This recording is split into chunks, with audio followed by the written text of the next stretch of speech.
A lot of the times people come in therapy when they have panic attacks, when they have anxiety attacks, when being in social settings is very scary because it offers you yet again the opportunity to be criticized, to be judged, to see people being displeased with you, to overthink, over worry, and it is overwhelming.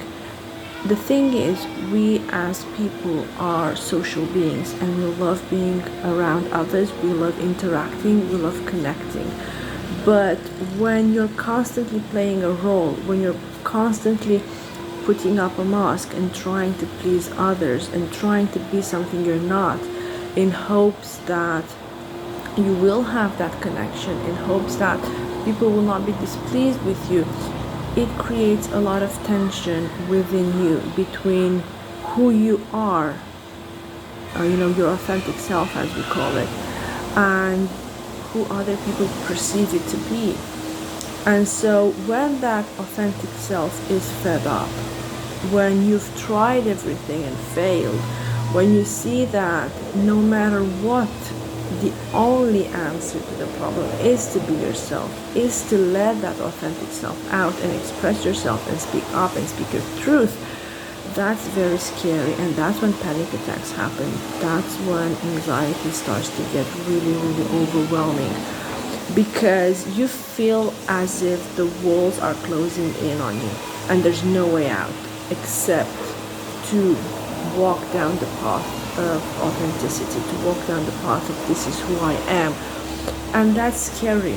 That's scary because most often in your childhood that was not accepted.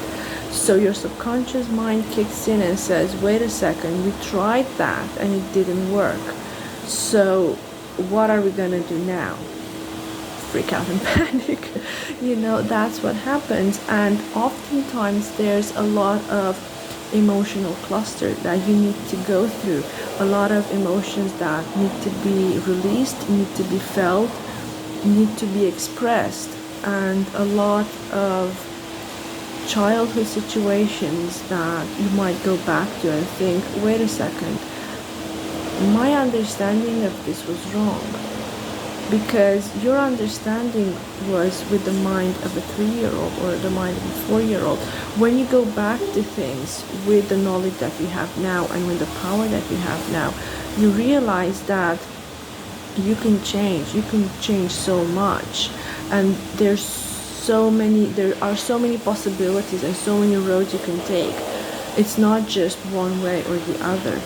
And at times people think, well, I don't believe change can happen overnight. I think change takes time, and I don't have time for that. I don't have time for years of therapy. I don't have time to go in the office every day. I don't have time for all this. And it doesn't need to be that.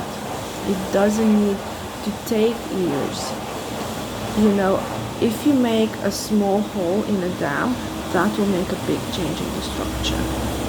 So I am not saying you will get a complete 100% shift overnight, but in the work I do, because it's subconscious, because we go back to the root of the issue, because we deal with the stuff that's really important, not with the surface fluff, because of all that, you will see the changes right after the session.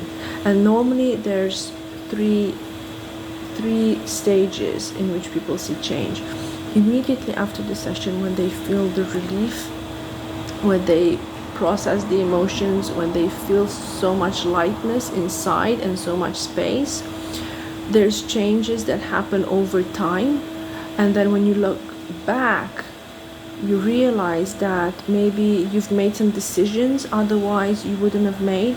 Maybe you stood up for yourself. Maybe you had the courage to confront somebody, things that you in the past would not normally do. Maybe when that friend that all the time calls because they know you're available and they know that they can push the boundaries, when that friend calls, maybe you tell them, you know what, today I'm not available. Today I'm busy, I'm drinking coffee. I don't have time to help you find someone else. Things like this that you would not normally do. And then there's the subtle changes that maybe others will talk about.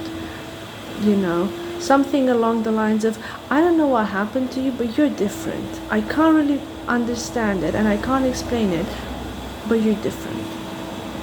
And you might ask, well, different good or different bad? And it's always different good. It's always you're different in a good way.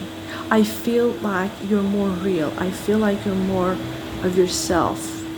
And I feel like our connection is different and it's happening at a different level. Things like that that you cannot explain and you cannot put into words are small things, but again, when you look back, you realize that they make the world a difference. And it is a domino effect, because once you improve one aspect of your life, a lot of the things will change around it. You cannot have change in one place only without affecting your life as a whole. Remember, we're not one thing. It's not my body hurts. It's the body, it's the mind, it's the soul, it's everything that you are as a person.